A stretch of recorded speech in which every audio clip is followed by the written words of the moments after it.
Sir Edgar, ang Yes, tanong ko, dahil nakita mo lahat ng features, pumunta kayo sa Thailand, tinignan nyo, dinemo nila sa inyo, yung gaano ka kabilis nag-decide, kunin ko na to, iuwi ko na.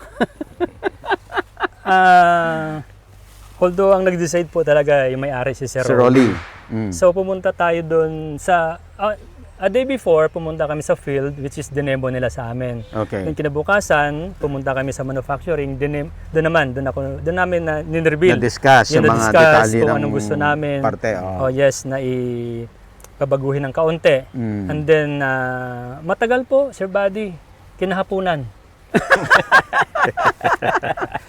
Kinahaponan. Gusto mo bang matuto ng agribusiness, crops, livestock and poultry, aquaculture, at ma-inspire sa mga success stories? Agribusiness, how it works! As a YouTube channel, Agribusiness features entrepreneurs, farmers, organizations, OFWs, investors. However, beyond our usual content and official endorsements, Agribusiness does not engage in other business dealings with them. While our viewers and featured individuals and entities may choose to pursue business deals with each other on their own, we encourage them to be cautious in doing so. Magkita-kita po tayo ulit sa Agribusiness Connect. Year 3 na po tayo sa August 8, 2026 at Elements at Sentries. Mag-register na po kayo.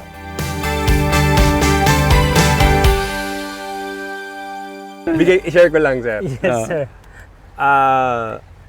Nung pinuntahan namin to, ang unang pinuntahan is yung farmer. Okay. Actual nag-harvest. Actual harvest. So kami naman, sir, noon. Umulan. Malakas ang ulan. Malakas sir. ang ulan. So parang tinesting talaga kung pwede siya Yes. makaharvest ng naulan. Yes. Okay. So nagtuloy yung demo.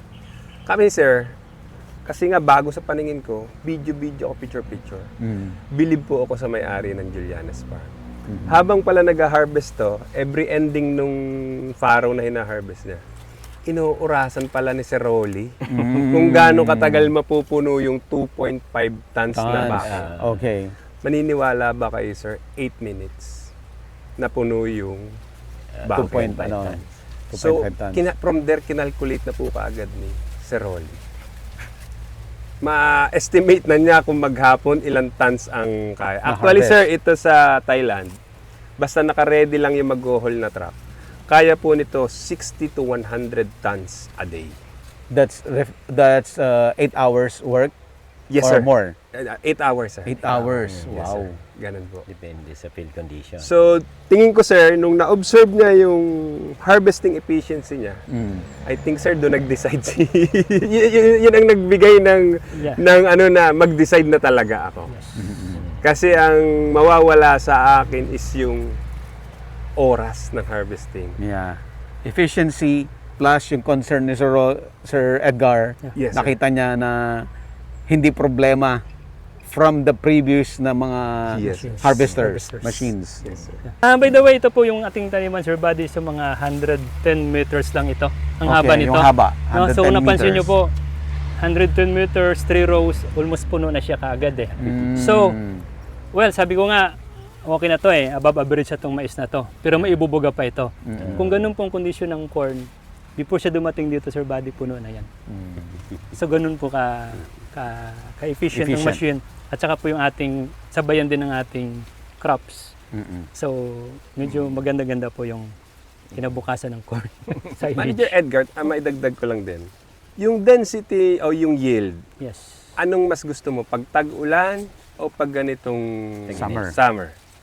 So, kung pili sana mamimili, sir, mamimili ako. Abo. But sa operation kasi namin, kailangan kong magtanim, mag-harvest tag-ulan. Kailangan kong mag-harvest. Regardless of the Regardless. season. Pero ano, sir, ang mas maganda ang yield sa'yo? Pag yung tag-ulan o yung pag Of course, ang corn kasi, nagre-require ito ng medyo dry crops ito. Okay. So, hindi siya mag-perform talaga ng husay Pag-tagulan. sa tag-ulan. Pag-tagulan. But kaya po, Sir Richard, ginagawa natin lahat ng modifications, lahat ng computations Yes.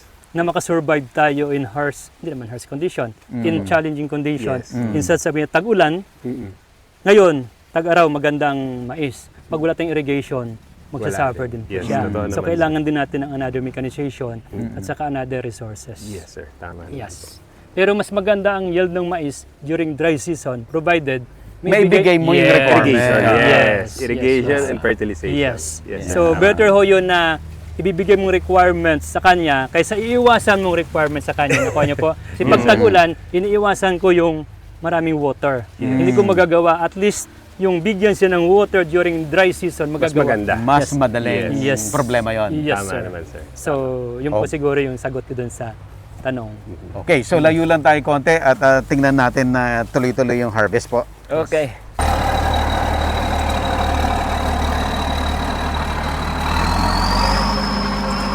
Oo.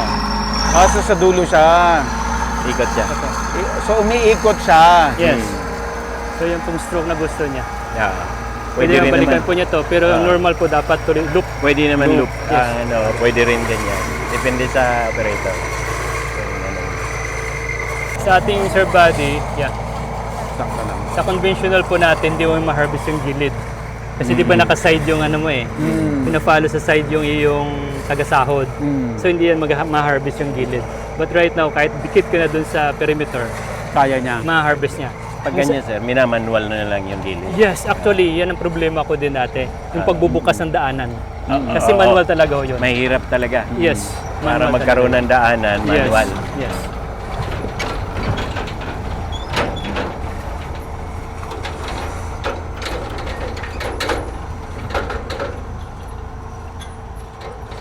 Dito po, pag maganda ang ating malinis yung field, magandang tindig ng mais, halos po walang naiiwan, wala siya namimiss na corn stalks. Okay, Sir Edgar, discuss natin. Based po sa observation ko, Sir Buddy, ito pong mais na ito yung results ng balanced fertilization. Sa nabanggit ko kanina, nag-set po kami rito ng input cost. Sa totoo po, kahit na even na mag-spike na yung diesel, hindi pa rin ako umabot doon sa expected cost ko. So, halos napuno ko po yung cab. No? Of course, ang seeds nito is maganda rin. Okay. Pero duman siya ng condition na dry, and then with balanced fertilization, ito na po yung results niya. So talagang lahat, magandang seeds, tamang soil condition, magandang management, magandang implements. Yes. Dapat ibigay mo lahat. Yes, sir. Ayan, mukhang paliko na siya ulit. Puno na ulit. So i-witness natin, pag napuno yan, papakita natin doon sa paglipat niya doon sa truck. Pag Yes. unload. Ilang hektarya po ito? Dalawa. 2 hektarya. Dalawa po kaso lang sa dulo, hindi na palusong po eh. So, ang area niya, total area nitong lupang ito is 2 hectares. But yung plantable niya is only about 1.87, 1.7. Kasi yung dulo po niya, Yung dulo hindi niya natinamnan. hindi na po. Pababa na po siya. And then, ilog, maliit na ilog po yung dulo nito. Iyan yung nagiging source niyo ng tubig, yung ilog. Yes, same with that. Yung kabila. kadugtong Yes, yan. kadugtong. So magkaanuhan lang yan. Nandun tayo sa other side nandito kanina. lang. Yes, sir. Actually, yung suction location noon, same lang. Doon po sila. Doon lang. Yun po yung binabanggit ko kanina na yung spring water noon, meron naman, no, kakaunti lang. Marami doon yung domestic use. Yung mga galing sa household na Na-utilize umagos doon. Yung po yung na-utilize natin hanggang dito. Kung pansin nyo po, ito, dry lang po iba. Ang ilalim po ito. Ito, na ano pa ito last week eh. Na, May moisture. Basa pa, sa Oo, may loob. moisture pa Na- sa loob. nadiligan ito last week. So may gamit, may pakinabang din pala yung mga waste ng mga kabahayan, ano? Yes po, yes po. Oo. So, Akala ko perwisyo lang lahat eh. opo. Dito po, Sir Buddy, na-appreciate ko sa agriculture na talagang lahat ay may purpose pala ho eh. So, nanghihinayin po ako na lalagpas lang siya dyan sa amin, no, na wala siyang gamit. But of course, mayroong investment pa talaga yon, no? Yes. Mag-invest ka talaga ng machine Equipment. or ng implements. To harvest the water. Yes, to harvest the water. Kasi po kailangan din ng ating halaman. Manager Edgar, ang isang hektarya sa corn silage, ilang tons usually? Sa practice nyo po? Kasi maganda ang ano nyo eh. ang kagaya ng soil conditioning nyo, Okay. practice sa pagtanim, yung population ng seeds na inilalagay natin Yes. per hectare. Kung i-consider natin lahat ng condition ay maganda, Apo. including yung ating climate, no? Yes, sir. Kasi yun nga, natuto na tayo mag-land preparation, fertilization. Yes, sir. Si Julianas po, 30 pataas kami. 30 30 tons. tons. Pataas. Per hectare. So, So Sa yung tub- 60 na binabanggit mo, 2 hektarya. yes, sir. Mabilis sila doon kasi sa Thailand, yung operator, sobrang skilled na. Sobrang bilis Gamay na niya Yes, yung opo. makina. So dito sir, kung 30 hectares, 2.5 30 ang tons. bucket capacity ng ating harvester. ilang buckets sir ang 30 tons? Divide 2.5, 4, 12 buckets ay sa hektarya. To be honest, Sir Richard, una-una hindi ko sa kino-compare yung Philippines at saka Thailand. Yes sir, Okay. No? Ang napansin ko lang po doon na mabilis yung takbo ng harvester nila. Oh. Kasi mahina ang density ng corn. Ikaw nagsabi nun. No? Yes sir, na-observe ko yun. Okay. Na-observe ko din. Ako po, Reloaded, ako po, reloaded. Yes. mas in favor ako dun sa basta efficient ang harvester ko, di bali mabagal yung dating niya. Ang ibig sabihin po nun, marami siyang nailaman dun sa kanyang bucket. Yes sir. So, Bottom line, gaano kadami na ilagay sa bucket. yes, yun po yung aking ano dito. Kasi pwede ko siya pabilisin, tasan ko yung aking throttle, tasan ko yung aking speed. Yes sir. Pero mas gusto ko po talaga na marami siyang nailagay dun sa Oo. sa bucket. Kasi sabi nga po sa inyo, may natesting ako na area eh. Mas mabagal pa ho dyan. Pero Kasi kontento maganda ako. ang yield. Yes. Then, Kontento ako. kaya ako naman sir natanong yung average tons of harvest mo per hectare. Is ikinukompute ko kung ilang bucket nung harvester na ito. Kasi 2.5 tons ito eh. Yes. So Per kung bucket. 30 tons ka per hectare, Okay. that is 12 buckets. 12 buckets. So, mas mabilis talaga compare dun sa... Kasi 12 na hakot lang niya sa truck mo. Okay. Tapos na. Yun po. Ay sa hektarya. Tama ba?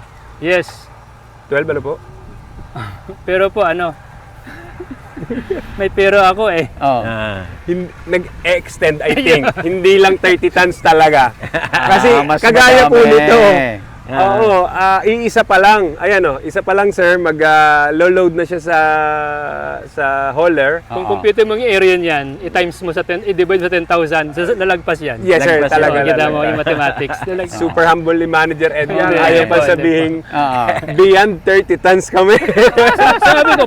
Sinabi ko po 30 pataas. Yes. Opo. Hindi narinig yung pataas.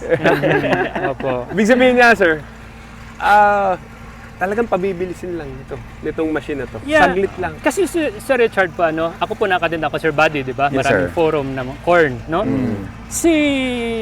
Lahat sila na nagpo-produce ng seeds, very promising po talaga yung yield. Okay. Potential. Yes. Yield potential ng bawat variety. Okay. Bawat kumpanya, bawat variety nila. Yes. Okay. Ako po naniniwala may katotohanan doon. Mm. Pero may kaakibat yon. Paano mo siya pakainin, paano mo siya i-manage. Yeah. So, kung itong potential yield na sinasabi nila ay sundan mo lang, Okay. madaling sagutin yung tanong niya eh. More Okay. than po yan. More than 30 tons po yan. So tumigil ho siyang mag-harvest kasi puno Puno na. na po. Ngayon ang i-witness natin, idadump niya Yes. yung na-harvest Yes. dito sa bucket Yes. papunta doon sa sasakyan. Kagaya ng sinabi natin kanina, hindi niya kailangan laging nakasabay Yes. na umiikot. Opo. But instead, maghihintay lang siya sa isang lugar na safe siya, na hindi siya mababalahaw.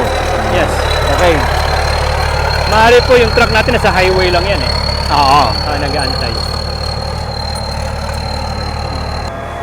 So habang tatagal yan, pasanay ng pasanay yung mga operator natin, Yes. pabilis ng pabilis yung Actually sir, operator. mabilis na rin siya. Talaga lang yung density po nung mais.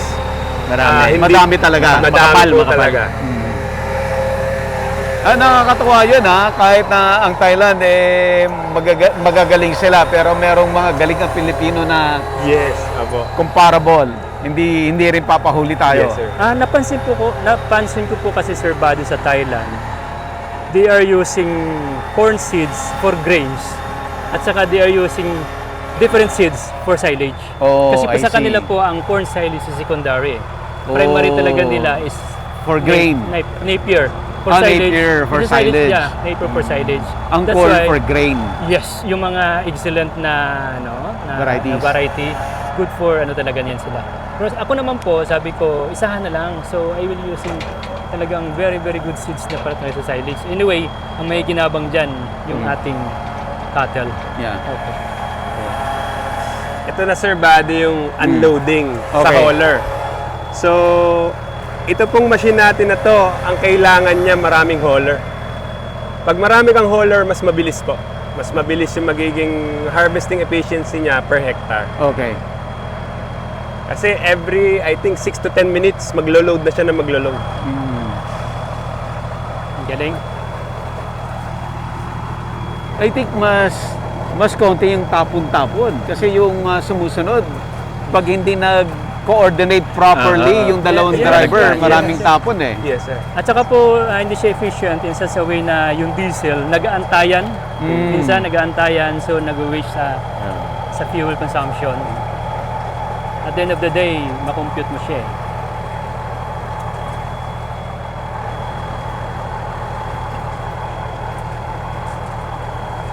Ang sunod niyan, Sir Edgar, pagdala dun sa facility, tinitimbang nyo yung Yes. kung ilang Yes. karga ng truck. Yes.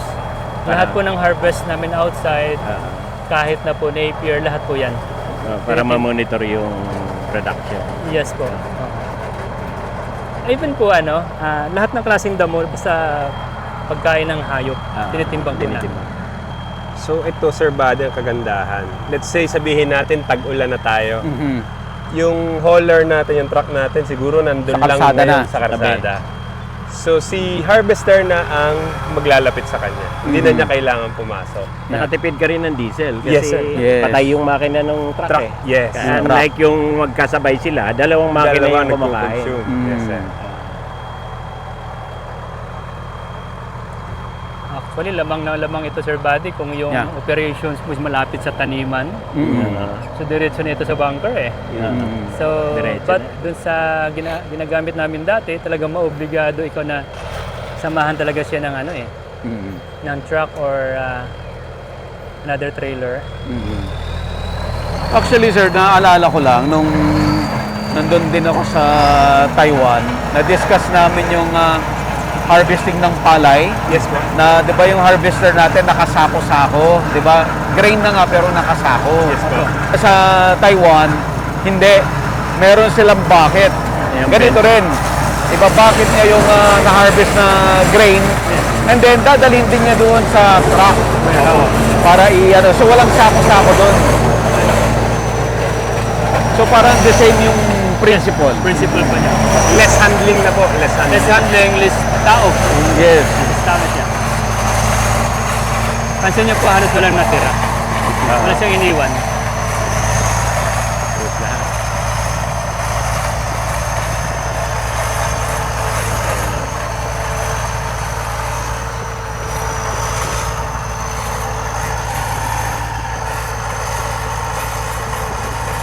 Medyo marami siyang nilipad ng hangin na dry leaves.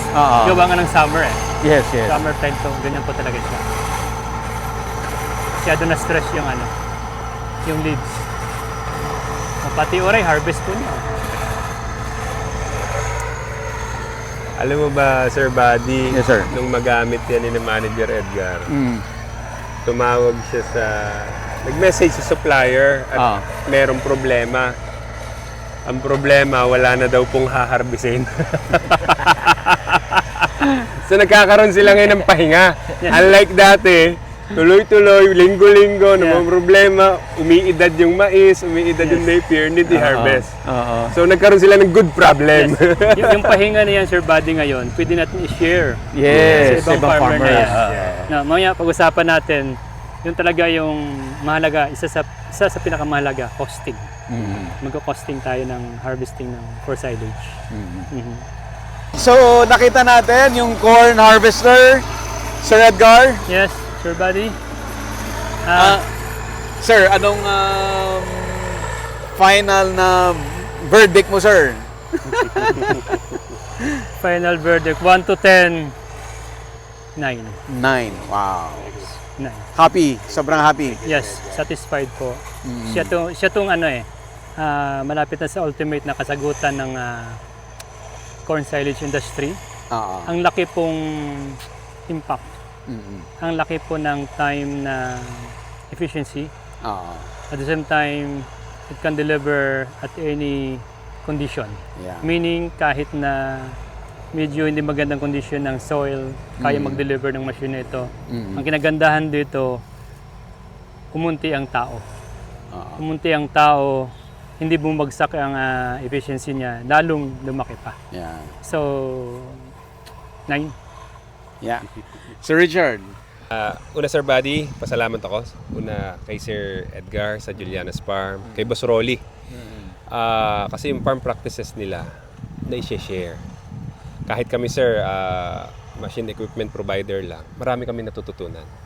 And then sana po, sundan ng iba nating farmer, buksan na yung mata nila sa innovation ng farming, yung mechanization, kasi doon po talaga tayo pupunta.